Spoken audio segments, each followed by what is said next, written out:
आज के इस चौपाल के समापन कार्यक्रम में मुझे यहाँ आने का सौभाग्य प्राप्त हुआ।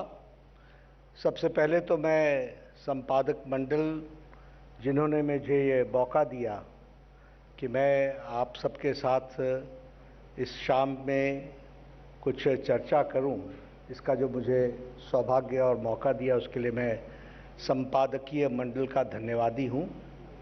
और मैं कोशिश करूंगा कि आप सबके साथ जो हमारी पार्टी जिस विचार को लेकर के चली है और राजनीतिक परिवेश में जो आज हमारी पार्टी जिस विचार प्रक्रिया को आगे बढ़ा रही है, उसमें कुछ बातों को मैं आपके साथ आत्मसात करूं। वैसे मुझे जानकारी मिली कि चौपाल में आपने स्पोर्ट्स, पॉलिटिक्स, सिनेमा, संस्कृति, कलाकार सबके साथ चर्चा की और देश की परिस्थितियों के बारे में भी और इन विषयों के बारे में आपने बहुत अच्छी डिस्कशन की। और प्रजातंत्र की सबसे बड़ी खूबसूरती और ताकत भी यही है कि we discuss, we deliberate and we sometimes agree to disagree.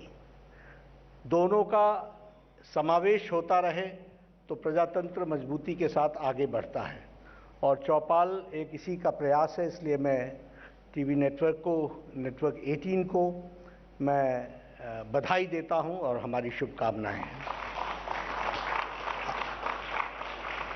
हम सब लोग जानते हैं कि प्रजातंत्र को मजबूत करने के लिए लेजिस्लेटिव, एग्जीक्यूटिव, जुडिशरी, मीडिया, ये चारों स्तंभ और इनका एक बैलेंस ये बड़ा आवश्यक होता है और सभी एक दूसरे को अपने अपने रास्ते पर चलते हुए भी पूरक होते हैं।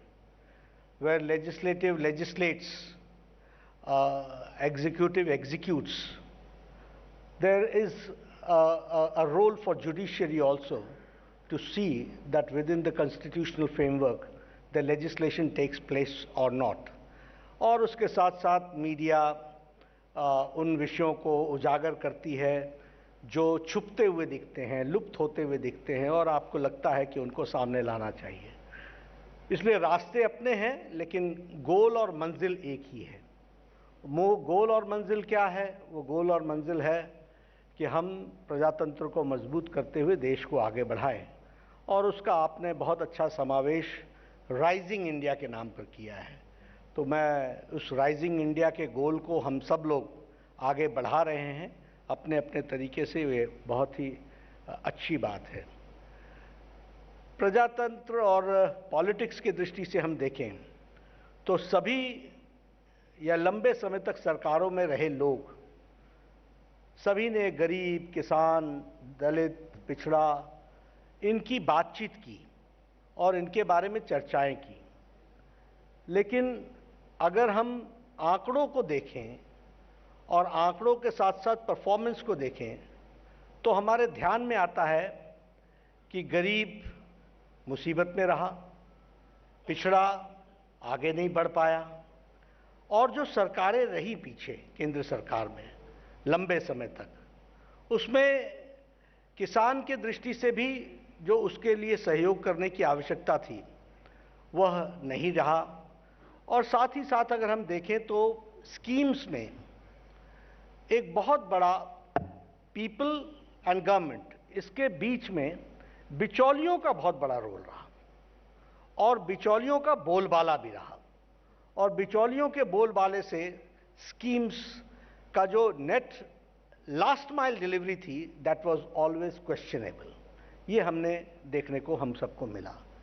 और एक समय प्रधानमंत्री लेट स्वर्गीय राजीव गांधी ने ही कह दिया कि 1 रुपये भेजते हैं तो 15 पैसा पहुंचता है, 85 तो रह जाता है रास्ते में।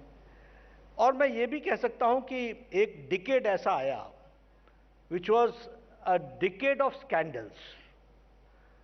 2004 से 2014 तक अगर हम देखें तो भ्रष्टाचार और भ्रष्टाचार के साथ कुल मिलाकर के घोटाले, स्कैंडल्स और 12 लाख करोड़ रुपए, अब वो आंकड़े अलग अलग हो सकते हैं लेकिन कोई 10 कहता है, कोई 12 कहता है, लेकिन 12 लाख करोड़ रुपए की बात एक आती है।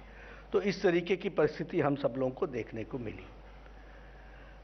अब जहां तक भारतीय जनता पार्टी का सवाल है और नरेंद्र मोदी जी की नेतृत्व में आने के बाद देश की स्थिति को अगर हम ध्यान में लेकर के चले तो बहुत सी चर्चाएं होती है, लेकिन मैं हमेशा कहता हूं कि प्रधानमंत्री मोदी जी के आने के बाद राजनीति की संस्कृति, उस राजनीतिक संस्कृति को परिवर्तित किया नरेंद्र मोदी जी ने। इस बात को हमको समझना चाहिए।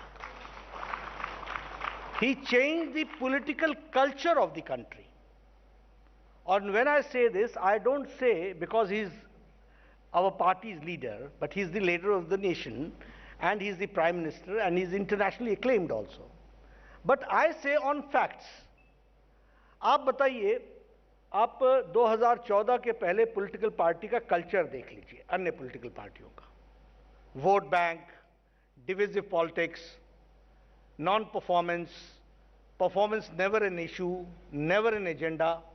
और अब 2014 के बाद की आप संस्कृति देखिए, सारी पॉलिटिकल पार्टी विकास, डेवलपमेंट, परफॉर्मेंस, इसकी चर्चाएं करने लगी। Who taught them? It was Narendra Modi's politics. उसकी संस्कृति ने आज पॉलिटिकल पार्टीज को मजबूर कर दिया है कि वो वोट बैंक के पॉलिटिक्स से करते तो अभी भी वही हैं, लेकिन कम से कम चेहरा बदलने की कोशिश की है और डेवलपमेंट की तरफ उन्होंने अपनी बात को रखने का प्रयास किया है।